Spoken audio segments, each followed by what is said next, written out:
Hi, Bernhard. Hi, Carsten. So now we go deeper into our installation, right? Yep, but we need to check a few things first for AVD, for Azure Virtual Desktop. It requires some things, so let's briefly go over it and maybe also, check in your Azure subscription and in the portal if you have done the uh, required stuff. So first of all, we have your Active Directory, which is called powercourse.local or powercourse.net with your Entra ID to Mhm. sync some user accounts. So I would maybe let's check in your Azure subscription first for some users where the users, if you have users where they are coming from, and then go back to your on-premises and have a check for your Active Directory. Yeah, we will do that. That's a good idea. So first, Hmm. I switch to my screen. We are Hmm. here in the Microsoft Entra ID in the All right. all users part.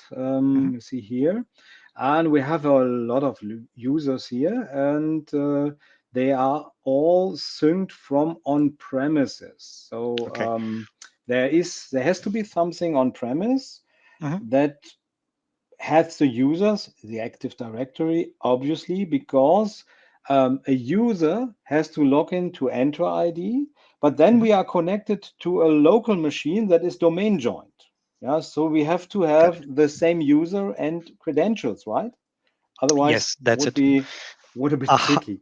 yes, a cloud-only identity trying to log on to a domain joined computer with a cloud only identity would not work, right? Yeah, So we need not to work, have, at least not yet. I think yeah, maybe yeah, we get there, right? yeah. But as said, I mean, we need to do some permissions on the Azure side of things. Therefore, we needed the Entra ID identity, and we need to log on with Kerberos on the local domain joined computer. Therefore, we Mhm, need the classic ID. mhm. Okay, so far so And you good. mentioned this. Mm, We have right. a So you, domain that is yeah, resolvable in the internet. So the right, powercourse.local, that's the name of my domain, is right. not. So I added another domain, powercourse.net. Mhm, And this is a domain where we have a DNS server that is mhm. resolved in the internet. So on this way, we So can log on through yeah, Entra ID to that so domain. you are the owner of the powercourse.net domain. You have Yes. bought it. You are there in the at the registrar, and you brought this powercourse.net into Azure or in your Entra ID. So you verified that you are the owner. Usually that works with a text-based file that you make at your registrar Mhm. for that. But that's a side discussion. I mean, a lot of people do that, but that's more like domain stuff. So you can bring your own domain into Azure Yeah. for authentication. Yeah. However, um, you and maybe that's now a good point in time to switch to your local AD, right?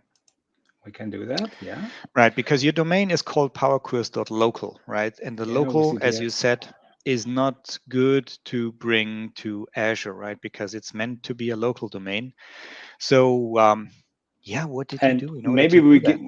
maybe also we get Yeah. some command or remarks under the video. So I Mm, know .local is not the way to go right. anymore. You shouldn't use the .local Mm, domain, but this domain has quite some years on its yeah. belt. So it was, I have it for quite some years. So if we want to do that, and we were looking Mhm. in the preparation of the video, it was somewhere there. I have completely forgotten it. So we have to, Yeah. in the directory domain and trusts, if we Mhm. go onto the Active Directory, we can add alternative UPN suffixes for the PowerCourse local domain. And I have done Right. that here.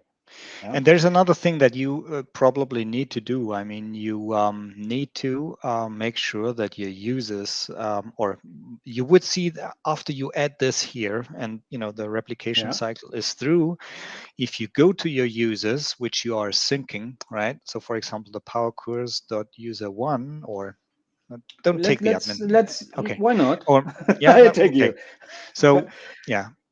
And we go to the account here. Hmm. Yeah. Hmm. And then we can choose which is the UPN for the user. Right. And of Right. course, you go through the internet, so we Mm. use the PowerCourse.net. Okay. Yeah. So that's So for first, the I had to add this as UPN right. for the domain, and then I Right. can give it the users. Okay. So So our Power Quest users, which are the VDI users, need to be, have the UPN set to PowerQuest.net. Okay, in order yeah, to we be. can look here also. It's the same Mhm. here. Yeah. And that's the thing that is replicated to Azure now, and therefore we have a nicely looking UPN for logging Yeah. on. Okay, so far so good. So that's one thing. So maybe switch back, No, or do you wait, want to wait, wait, show wait, us? wait, Oh, okay, wait first. Where you see here, I have an organizational unit called Mhm. AAD Sync. So I should Mhm. rename it to Entra ID Sync, but Oh. it's an older one. So only this Mm. OU is synced to Entra ID. Mhm. And here you see the users. We had roughly the same users in our Entra ID. And Mhm. for that, we need a local installed service that Mhm. synchronize the users, because we could change the passwords locally or maybe even in the cloud. Or Yep. I could add users here. So I want them in the cloud too, in Entra ID. So we have a synchronization service. And you Mhm. see here, it's a newer one. There is an agent installed. And you can configure the agent from Azure. Yeah, so you have to care about that your Entra ID has the local Active Directory users. Okay, Okay, so far but so good. folks, yes, so that's a requirement. So if you look up for AVD in general, that applies also there, right? So there are options for authentication. So please go there for the details if you want to learn more about it, right? So we switch Okay, back to next, your slide. yeah, next requirement is, hey, do you have a valid Azure Stack HCI cluster to work with? Right, and we check two things, which is the Azure Resource Bridge running, because we then would need it for deploying virtual machines, and are you running the correct version of Azure Stack HCI for AVD? So Okay, maybe let's let's switch back. switch back. Yeah. So I prepared another tab here.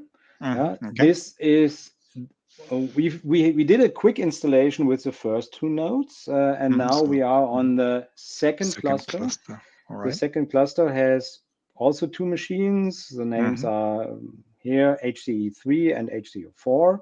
The Mm-hmm. cluster is named TOKR2 cluster. All And right.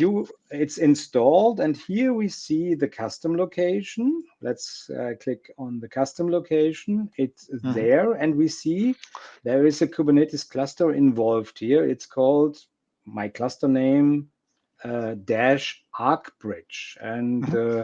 that's what we want to see. So we go back here, and here is the ArcBridge, the Azure Mm-hmm. Resource Bridge, and it's running. It is a Okay. Linux VM, and Mm-hmm. Microsoft cares about this one, right? So if there is Mm-hmm. ever an update for that, it's updated. There is a Microsoft version of Linux in it. Mm-hmm. It's now called Azure Linux. I think it was Marina Linux or something like that. So it's a distribution from Microsoft, correctly?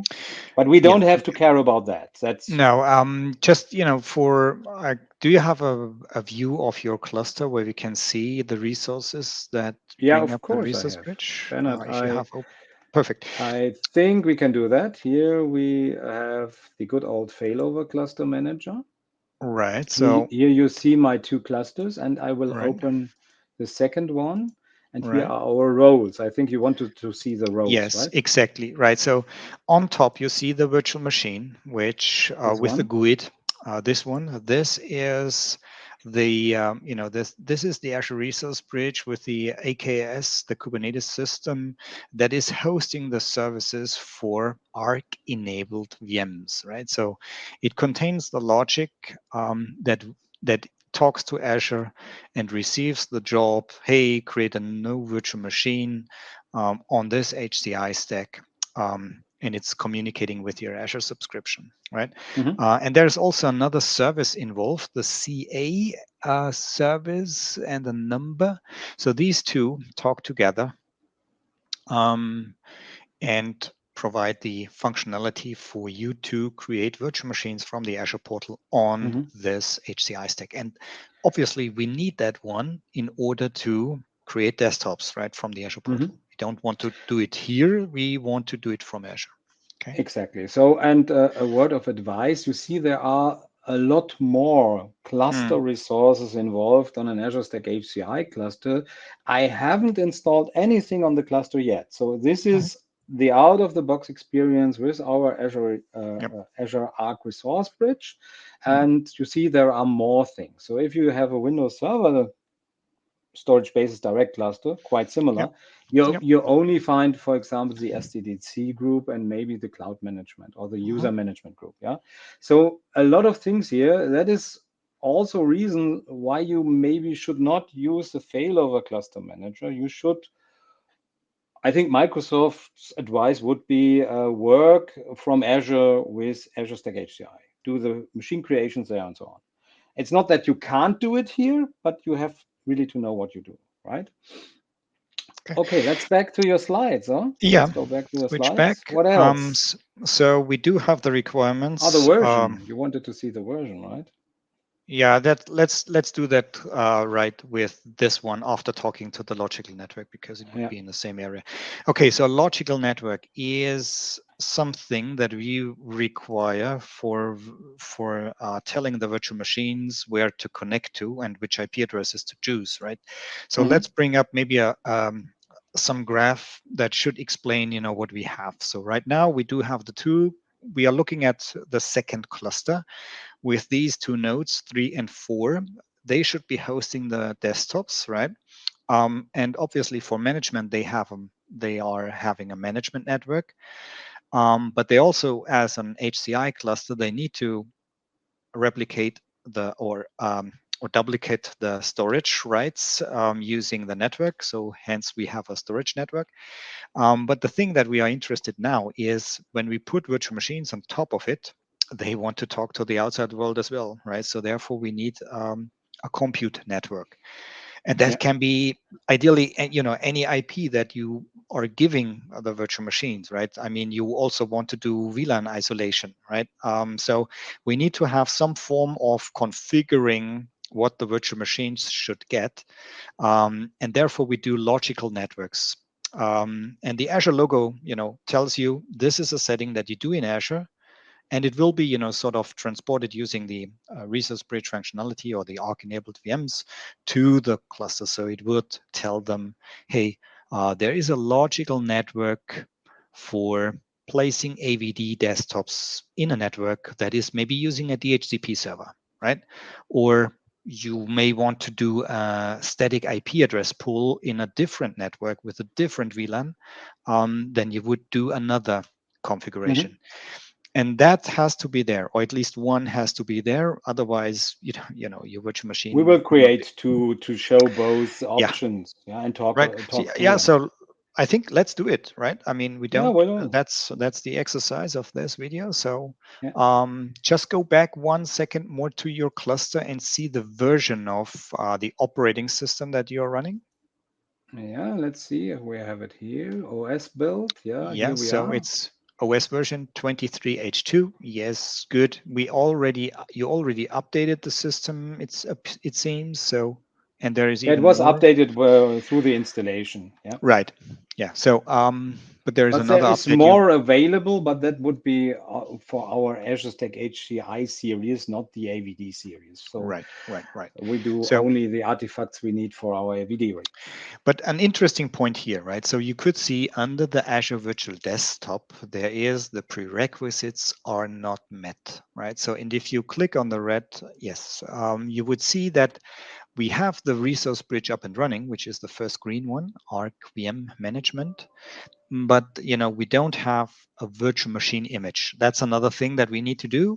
But there are others or two more things that we need to check first. And the logical network, that was something that we said. So let's go to the left and to the logical networks first, and then we'll clean up the other stuff and do the stuff. Okay, so good. Logical network for cluster number 2. So And first I have the names prepared.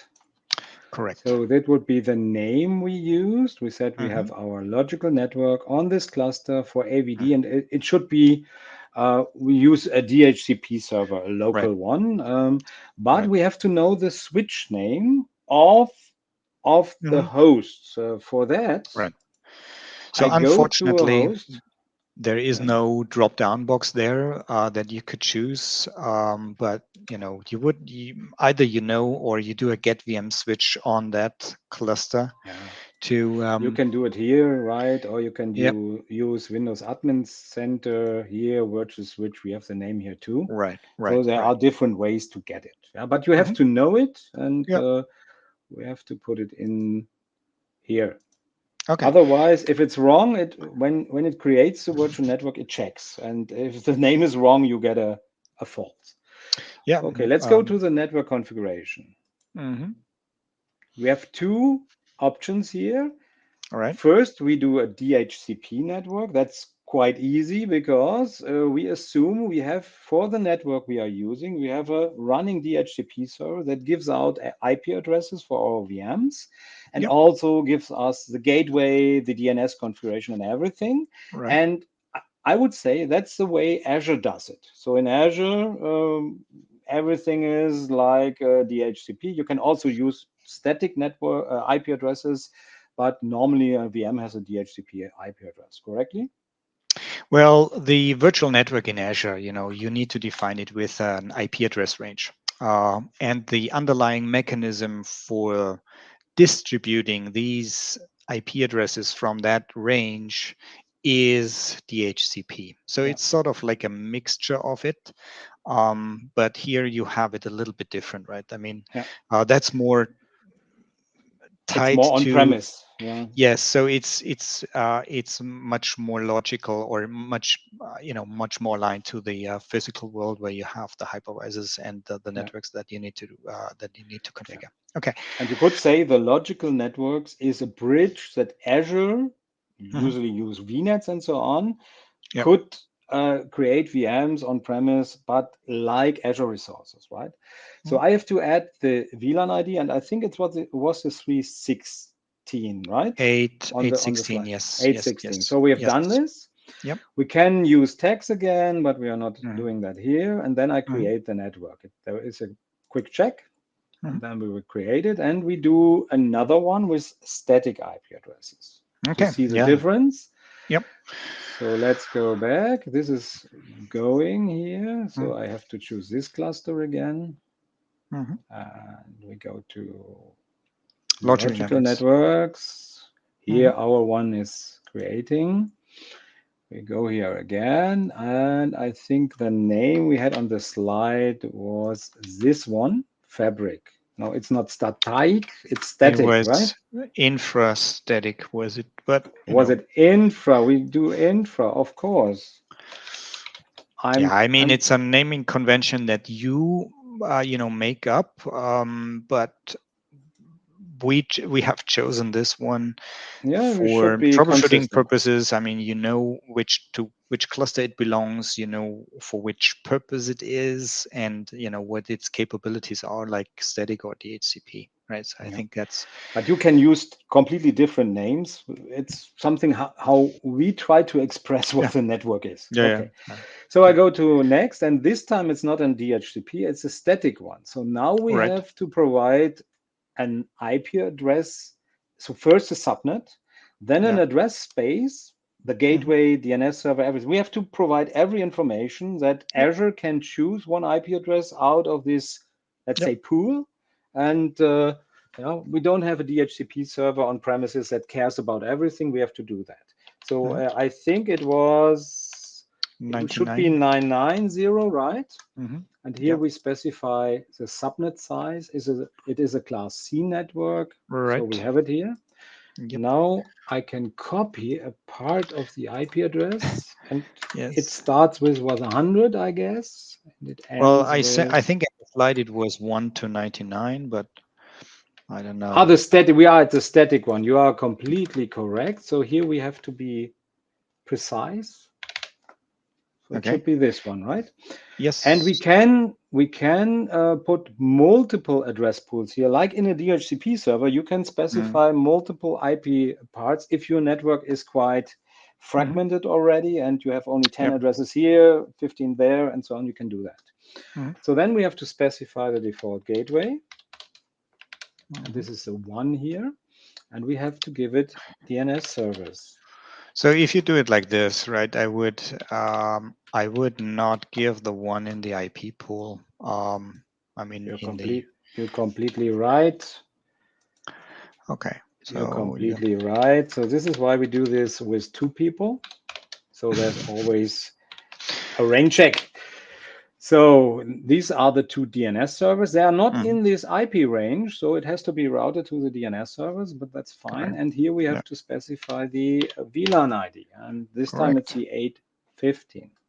Sounds So looks let's good. check again. That's the network. We have our range for the static IP addresses. This is our default gateway, the two DNS servers, and our VLAN ID. Again, tags.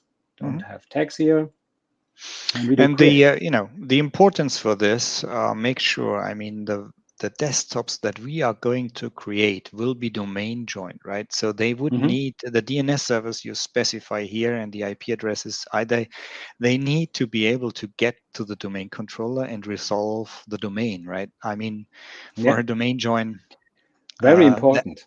yeah, and why am I so explicit on this, right? Because it happened to me multiple times, and Yeah, it I know the hurts, right? problem. So We can only specify the DNS service, yeah. so they have. If you have AD joined DNS service, Mm, everything is fine now. But some customers, some people have DNS servers from other vendors, so then you have to do the right DNS settings so that we mm, find the Active Directory. There are right, some settings to right, do. right. So we see our logical network with Yeah. DHCP is already done. Hmm. The other should Okay. show up here. So now we have our part with the networks. Okay, Okay. let's switch back So to the slides. okay. So we did that. Next thing would be to do the storage path, to make sure that we have at least one storage path that can take the disks of the AVD Mhm. desktops, right?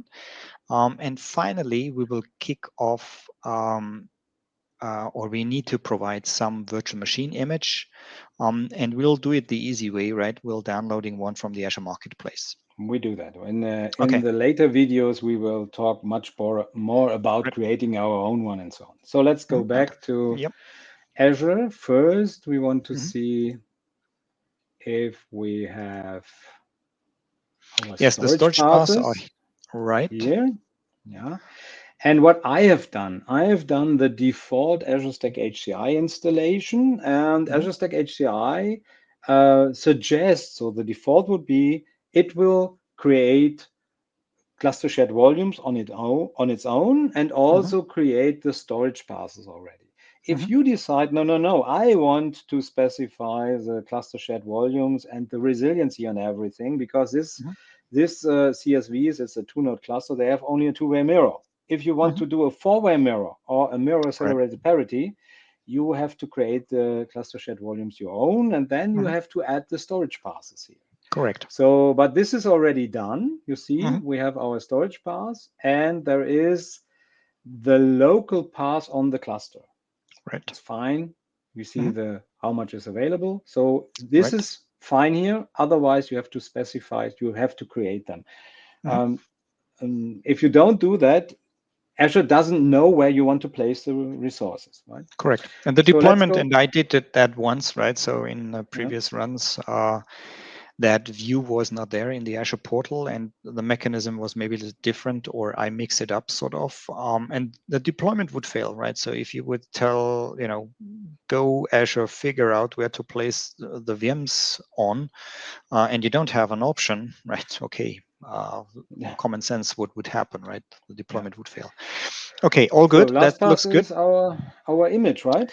Yes, and that probably would take a little bit of time, right? Because, and we will see that when we are kicking it off, right? So there are Yeah. some options for getting images. And remember, these images are stored on a cluster level, right? So they will be downloaded locally to the cluster shared volume at some space in the cluster shared volume per cluster, right? And you did it for the cluster one previously in the beginning.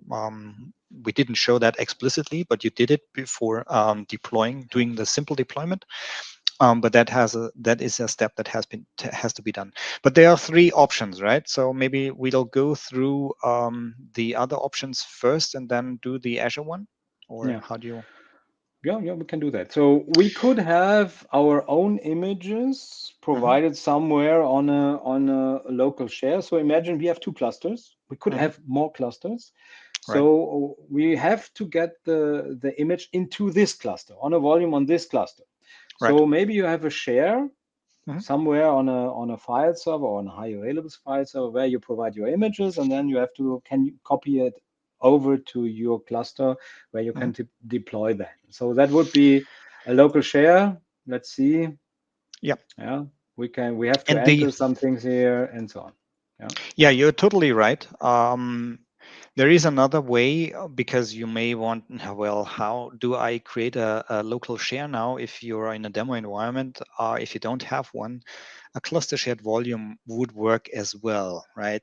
If you have a copy of a sys-prepped virtual hard disk, put it on the cluster shared volume where every node can grab it, right? Because it's cluster shared.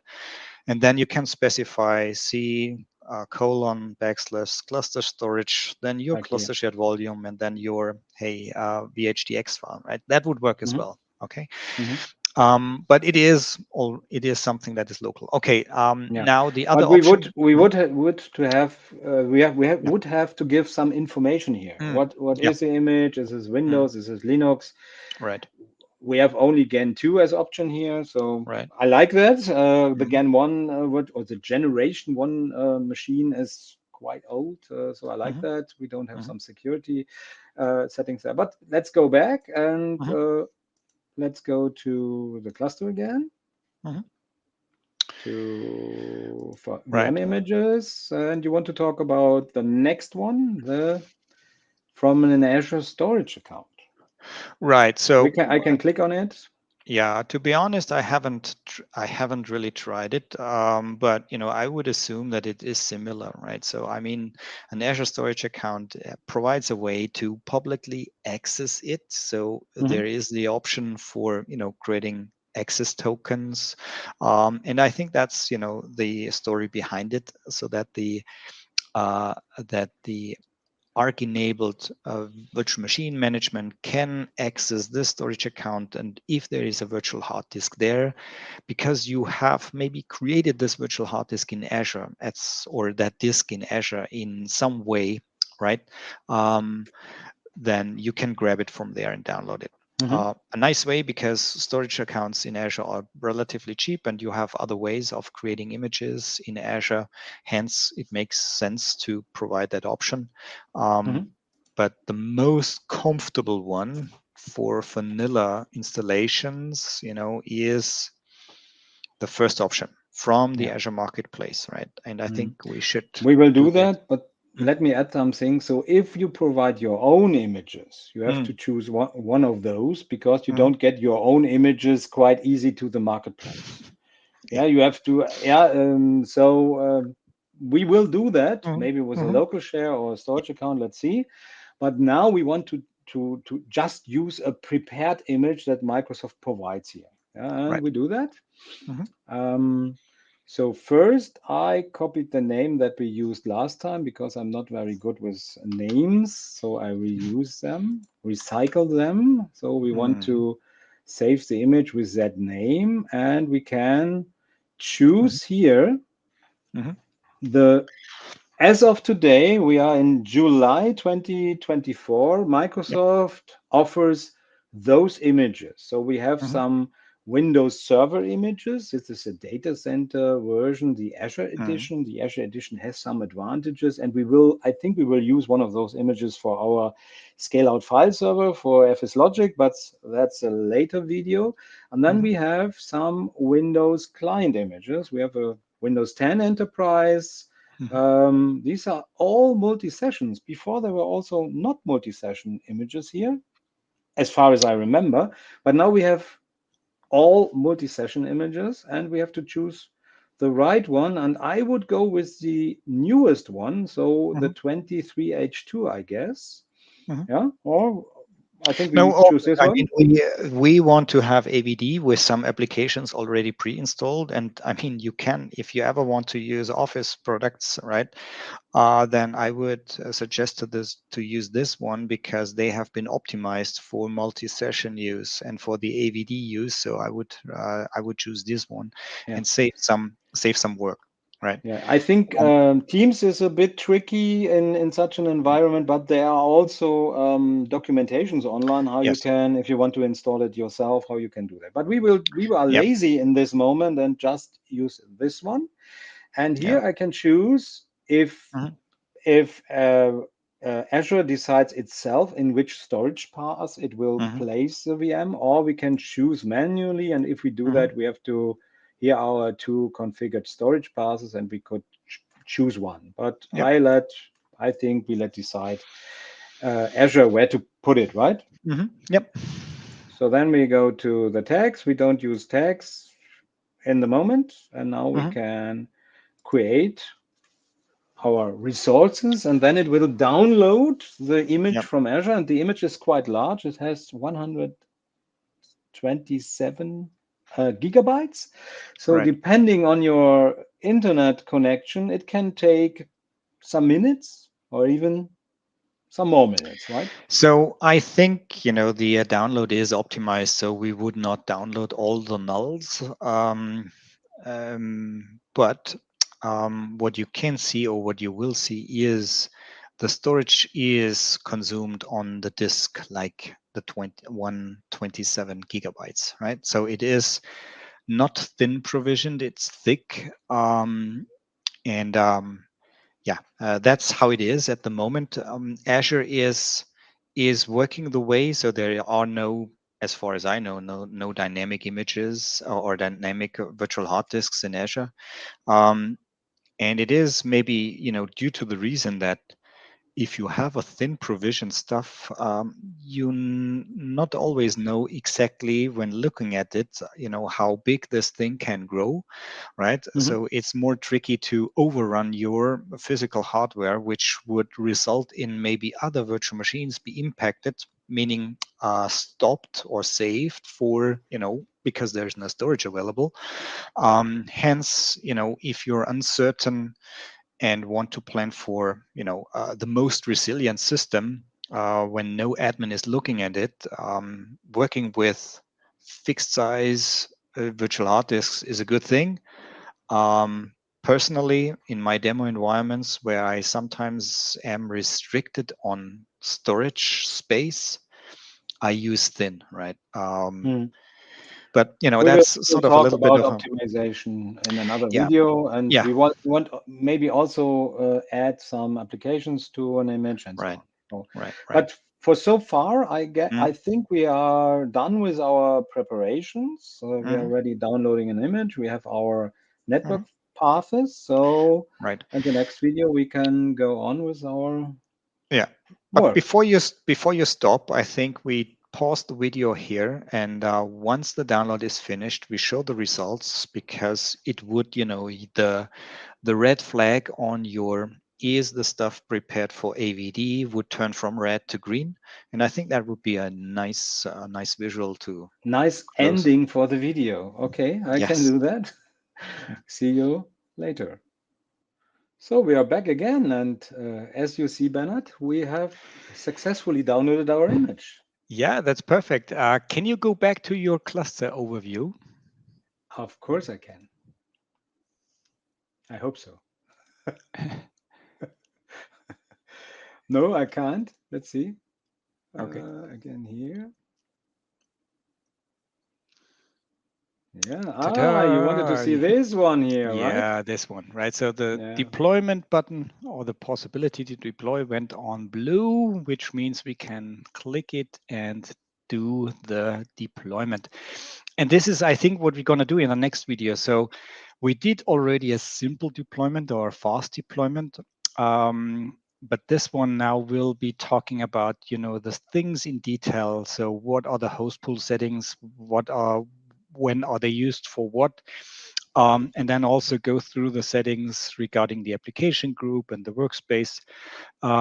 So this one will be probably a lengthy session, but especially for the people that are new to AVD, might be a useful one. For the ones that know already AVD, I think you may even skip it or do a fast forward on this one, right? So see you in the next video for the details.